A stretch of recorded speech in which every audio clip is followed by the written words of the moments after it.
Lose 30 pounds or lose your job, Shelby. No mafia boss wants a fat girl handling his money, Dominic Bellini sneered, waving a half-eaten truffle for emphasis.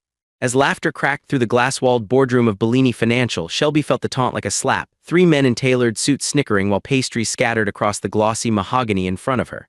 She steadied herself, the burn of humiliation tightening around her soft waist. Most of her adult life she'd learned to shrink, apologize for the space her heavy-set body occupied. But even as her cheeks stung, there was something else threading through the pressure. Mr. Bellini himself, untouchable in dark charcoal, his presence heavier than a thunderhead, hadn't joined in. He leaned against the far window, unreadable, watching. Shelby's palm moved reflexively to the thick, red-tabbed manila folder at her hip, fingers digging into the cardboard edge. All eyes turned as the doors slid open, Dominic's voice trailing off. The real boss finally moved. Every surface in Bellini Financial's high-rise gleamed, chrome, glass, steel, each designed to reflect power and deflect the fearful. Shelby's flat shoes squeaked faintly as she carried her oversized leather tote through the corridor's echo. Today should have been like any other, compile numbers, confirm payments, dissolve into the background. She reached the break room alone. The only hint of disarray was a half-empty box of glazed donuts on the chrome counter. She hesitated, then took one, savoring the sugar's grit on her lips. A low voice cracked the silence. "That's not breakfast, ragazza." She spun, nearly dropping her donut. There he was, Enzo Bellini, kingmaker, rumored killer, and the face behind every whispered threat in the city. Short black hair swept elegantly back, an old scar not quite hidden beneath his jaw giving him a perpetual half-smirk. His eyes, dark and sure, swept over her, not lingering on size, but on hands, on the silent calculation evident in her stacked printouts, the way she lined up each folder corner with compulsive precision. Shelby's heart thudded. "Sorry, sir, I didn't know you, no one told me." "Names don't matter until they do." His voice was gravel and velvet. He took a truffle from the box, set it neatly at her elbow. "The numbers, those are yours." His gaze flickered to the folder under her arm. She nodded, face heating. "It's the partner's ledger corrections, Mr. Bellini. You wanted variance reconciled for Q2. He glanced down, not at her body, but at her file label, her penmanship meticulous. "You always keep everything so in line." A pause, she straightened, trying to sound tall. "It's the only way the truth survives, sir." A breath left him, almost approval. "Don't let anyone tell you to get smaller." His hand hovered over the donut box, a gesture that left the room's air entirely between them. His next words were low, to himself more than her. "Some things even I won't let go." He lifted the manila folder from her hands, expertly flipping to her color-coded notes. She caught his eyes on her, patient, measuring. The words "mine" crossed behind his gaze, silent but thunderous. She wondered what this meant, wondered if that single line of respect from him really offered any cover at all. Dominic's second act came at noon, a full boardroom, staff trembling as the senior partner pleaded for mercy over false invoices. Enzo watched cold while Dominic performed murderous theater, a spreadsheet held aloft, then shredded, pistol laid beside it with the inevitability of doom. No one breathed. Dominic made a show of staring from one face to the next. "She'll be first to go if this happens again," he said, flicking a finger toward Shelby. "Soft people never last." Enzo didn't move, didn't need to. His men shifted instead, sealing exits. As Dominic loomed, Shelby felt her breath catch, the room's air coiling up at the back of her tongue. She squeezed her folder. "You think you're clever, Shelby? Gorging on bakery scraps while the real work happens." Dominic's voice boomed for the crowd, riding the cruel applause of two partners who'd survived by swallowing blood. Shelby swallowed. "No, sir," she said softly. Dominic arched a brow. "No, then why's your desk a shrine to carbohydrates? Maybe if you'd lost the weight, he'd have noticed you by now." The other accountants watched, dying for relief. Enzo raised a hand. "Enough." It was the first real crack in the proceedings. Cold, final, Dominic smirked, but it faded when Enzo stepped forward. "She's more clever than all of you," Enzo said evenly. "You couldn't find the truth with a flashlight in a dark closet." Dominic scoffed, but Enzo's gaze shut him down. Shelby almost smiled, nerves buzzing in her calves. Then Enzo's phone vibrated twice. He slotted it to his ear, jaw tightening. His reply was short, brutal. "Handle it, no mistakes, 1 hour." Everyone else froze. Time hung between sentences. Shelby's eyes traced the iceberg glass, the distant hum of servers leaking through the walls. She knew enough to understand a syndicate emergency when she heard one. Her mind whipped through ledger columns, missing digits, unexplained withdrawals. Dominic saw her thinking and grinned. "Don't look so nervous, Shelby. He's not gonna save you, not from yourself." She dipped her chin, voice steady now. "I'm not the one hiding." Dominic bristled. He made as if to push past her, but Enzo caught his arm without looking. "Out, now!" The command left no room for false bravado. A heartbeat later, Enzo's bodyguard appeared, beckoning Shelby toward a side corridor. Away from the carnage, toward sanctuary she'd never believed belonged to her. In the penthouse, everything held weight: black leather, cold steel, the city's stormlit skyline bleeding through the glass. Quiet at last, Enzo poured 2 espressos, laid them on the ancient oak table where so many fortunes had been engineered or destroyed. He sat across from her, not close but close enough. Her hands shook just once. He watched, intentionally casual. "Who was Dominic before he worked for me?" Shelby blinked. "Excuse me." Enzo's tone was light. "He hates you. That doesn't come from nowhere. You took something." She hesitated, fingers drifting to a bronze paperweight in the shape of a lion, comforting, solid. "He used to control petty cash until I flagged 8 errors. The partner covered for him. I ruined his bonus." A hint of a smile. "You didn't let it go, even when they told you to." The moment should have been brittle, but Enzo's attention softened it. "You see too much." Shelby braved eye contact, pulse skittering. "Numbers don't lie when you let them live in sunlight. I don't mind being looked at, just tell the truth when you do." He paused, gaze dropping to her trembling hands. His own crossed the table, fingertips brushing hers in a careful, calculated touch. "You don't hide, let them stare, Shelby. That's courage. They'll never know what to do with it." He pulled away deliberately, but not before glancing at the scars along her knuckles. "You ever get in a fight?" She smiled crookedly. "Only with calculators and balance sheets." A knock phrased as an alarm, his lieutenant burst through. "Don, the ledger's Mancini's flagged 8 accounts. Internal transfer, size is huge." Enzo's jaw flexed. To Shelby, "You come with me, not a request." He didn't check for her decision, didn't wait for her nerves. He simply rose, touched her elbow in passing, and led her out. Down the private elevator, through labyrinth server halls humming with criminal secrets, he kept her close, a shadow and sentinel both.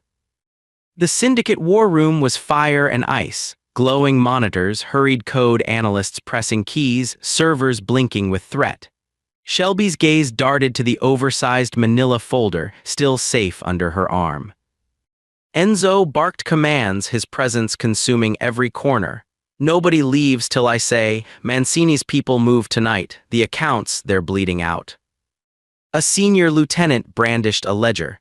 "We're missing 12 million, hidden behind 4 dummy core." Shelby felt the numbers move through her, columns, patterns, discrepancies she could map with her eyes closed. She stepped forward, unbidden. "May I?" Her words were quiet, but the authority in them silenced the chaos. She slipped a flash drive from her tote, slotting it into the nearest terminal. The tech objected. "Security protocol, don't let her touch." "She's with me," Enzo cut in, crossing his arms with a gravity that couldn't be challenged. Shelby's fingers flew, every column, every line danced into clarity. "You see this entry?" She pointed at a cash transfer coded to look benign. "It matches Dominic's passcode. He seeded 3 fake payrolls the week after I flagged errors." The lieutenant stared. "How?" Shelby's eyes did not leave the screen. "The truffles, the pastries, Dominic always buys them when he's laundering. It's a tell." She pulled up a string of bakery invoices. The evidence was crystalline. He's not just stealing, he's the leak to Mancini. Shock rippled through the room. One bodyguard swore under his breath. Enzo approached, gaze volcanic. "Dominic, he works for Mancini." Shelby nodded, snapping the folder closed. "That's not all. The attack tonight, Dominic gave them the guard schedule. They'll hit the docks when there's nobody there to stop them." Her tone was bulletproof. The boss's men stared at her with new fear, respect even. Enzo turned toward her, all amusement gone. He reached out, cupping her jaw before the entire family, his grip gentle, reverent. My people, witness this. No one touches her. She's under my shield now. Dominic, caught by two enforcers, blanched as the full truth swept through the syndicate. The humiliation he'd poured on Shelby now bankrupted his own future. The fat girl just saved your empire, Enzo, one lieutenant muttered, awe bright in his tone. Not fat, Enzo said, voice deep with finality, brilliant, untouchable. The aftermath ripped through the organization. Dominic, traitor and coward, found himself hauled away for a reckoning only syndicate justice could deliver. Upstairs in the gold-lit mansion's private suite, while chaos unraveled below, Enzo stood by Shelby's side. The war was over. Her numbers had untangled the web of betrayal, closed the accounts, exposed the leak to the enemy. Glass crunched underfoot as they crossed the quiet boardroom hours later. For the first time, employees bowed their heads not out of fear, but in recognition that an empire's fate had hinged on a woman they'd dismissed. Enzo led Shelby through the marble halls, past private security, finally stopping beneath an arched entrance. He slid a heavy signet ring from his finger, brushed it once, and placed it into her palm. Bellini needs a queen, not one who disappears. Stay. She stared at the ring, then at him. Her body, so often pulled tight by shame, breathed out fully for the first time in her life. She lifted her chin. My name is Shelby. I keep the whole account, every cost, every secret, and I will never disappear again. Enzo grinned, pride glinting in his dark eyes.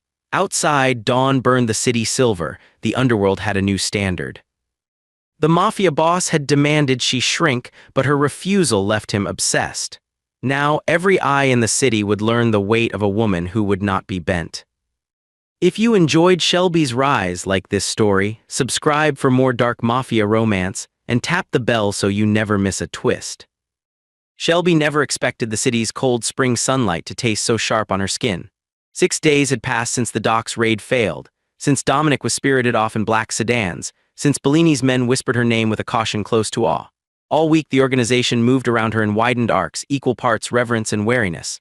The numbers had saved them, but the woman holding them was unpredictable, an equation that never quite canceled out to zero. Enzo called early that Monday, his voice low and steady. Come to the villa tonight, 8 sharp, no staff, no guards.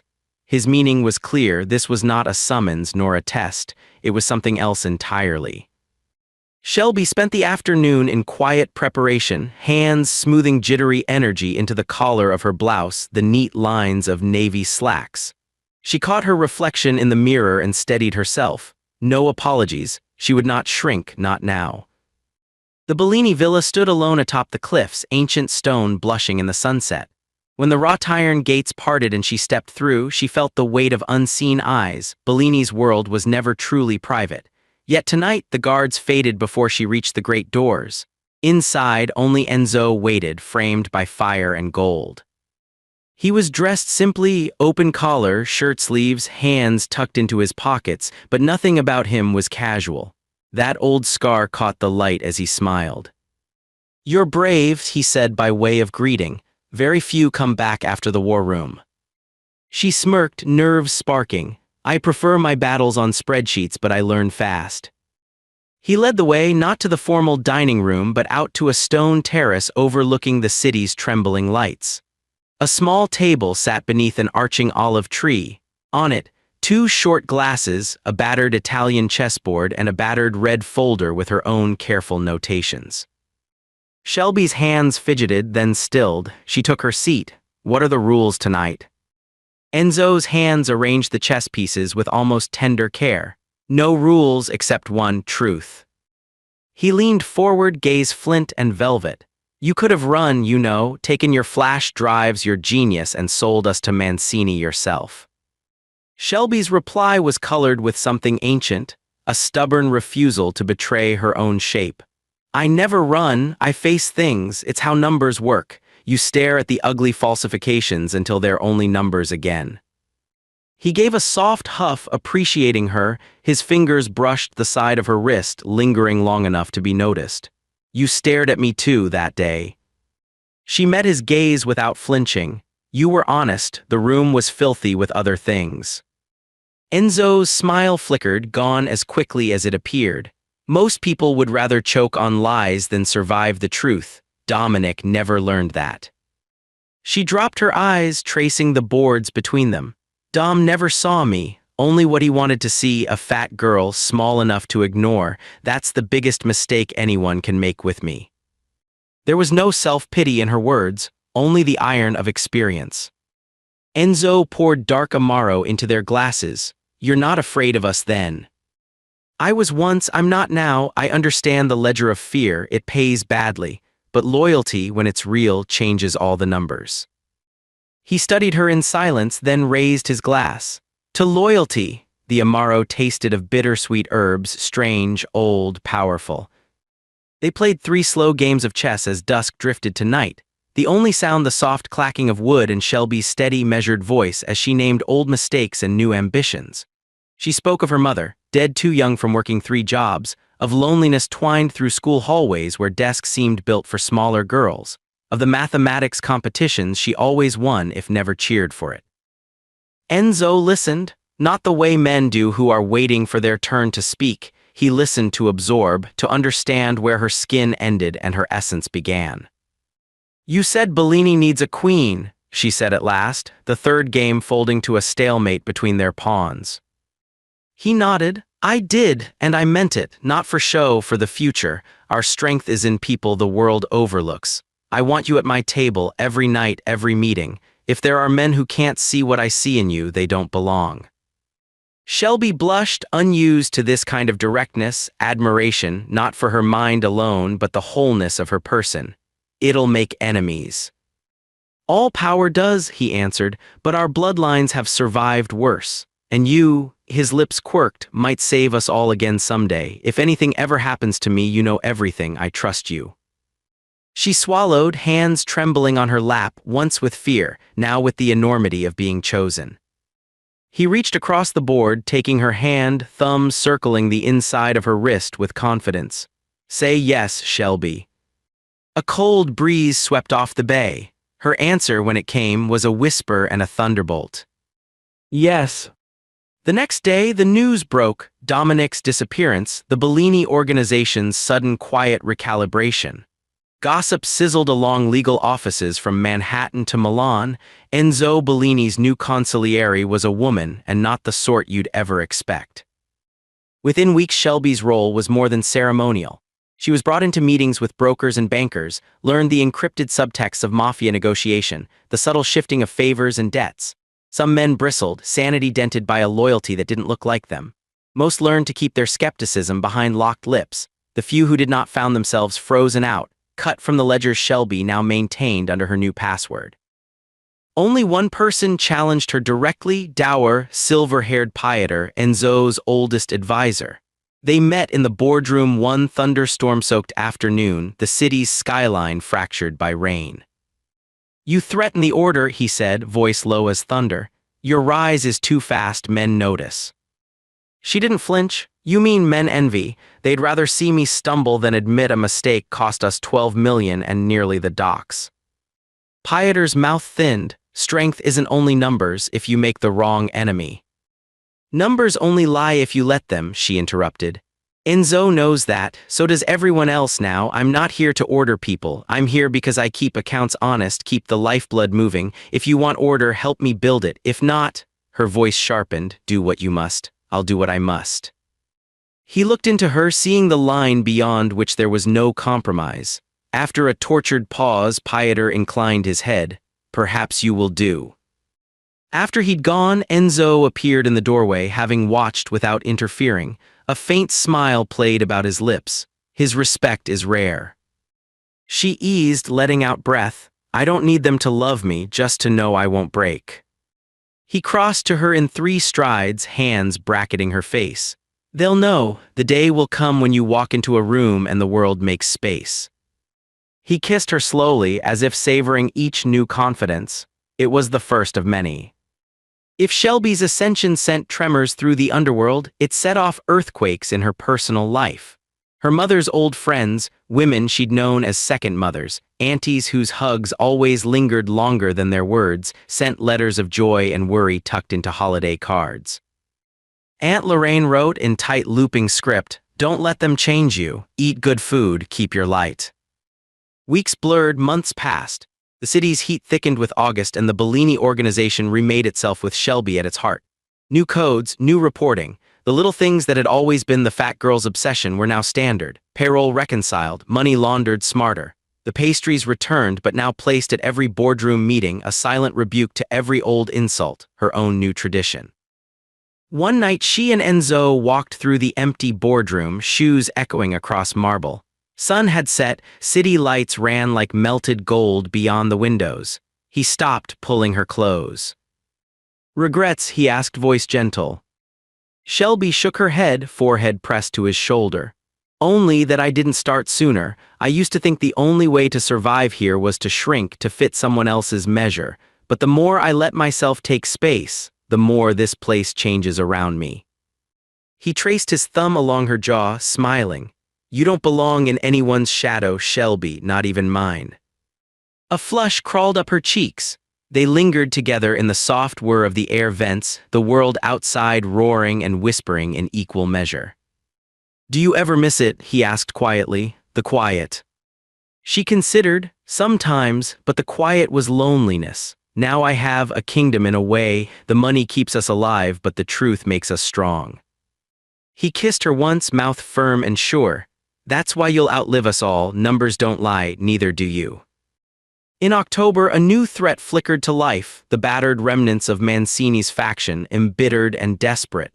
One night, a coded warning landed, a phony invoice tucked into the weekly take, a silent message that only Shelby would recognize.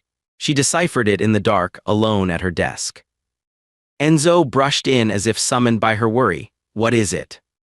She showed him the pattern, the ghost amount, proof of an inside man. "We have another Dominic," she said calmly, despite the chill crawling along her spine. Enzo closed his hand over hers. "What's the move?" She didn't hesitate. "We brace for a false flag, make noise with a fake payroll, bait the traitor and cut the rot." Her mind was calmer than her heart, steady, analytic, the same as always. Enzo grinned, that rare pride in his eyes. They'll never know what hit them. The trap was set. Over 2 tense weeks, the betrayer revealed himself, an upstart broker, loud where Dominic had been sly. Bellini's men moved silently. The threat was extinguished without a sound. When it was over, Pieter brought flowers to Shelby's office, rough hands wrapped around blue hydrangeas. He said nothing, only placed them on her desk. In the silence, the shape of respect was unmistakable. By the year's end, the legend of Bellini's queen had grown, spun out in whispers from Manhattan to Palermo, always with a flavor of fear and wonder. The men who'd mocked her now sent their daughters to study under her. Every fat joke fell silent. The world had learned, queens do not shrink. On the first anniversary of that infamous boardroom humiliation, Enzo threw a gala for the ages. Every light in the high-rise burned, music shook the glass. Shelby stood on the landing, heavy silk, a rich red skimming her figure, dark curls pinned back. Her presence filled the room, elegant and bold. Enzo reached her as the music paused, guests parting as if before royalty.